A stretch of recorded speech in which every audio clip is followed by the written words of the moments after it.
ভারতের বিতর্কিত ৩ কৃষি আইন সংস্কারের ইঙ্গিত দিল মোদী সরকার, কিন্তু পুরোপুরি প্রত্যাহারের দাবিতে অটল আন্দোলনরত কৃষকরা। বৃহস্পতিবার সরকার পক্ষের সাথে ৭ ঘণ্টা চলে কৃষকদের ম্যারাথন বৈঠক।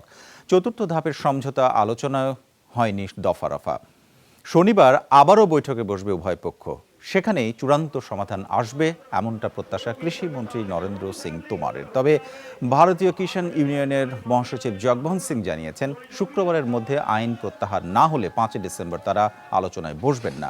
সেপ্টেম্বরে পাশ হওয়া ৩টি বিতর্কিত কৃষি আইনে সরাসরি পণ্য বিক্রির সুযোগ পেত কৃষক, কিন্তু হারাতো সরকারের দেয়া ন্যূনতম সহায়ক মূল্য এমএসপি। কৃষকদের অভিযোগ, লাভবান হতো মুনাফাখোররা।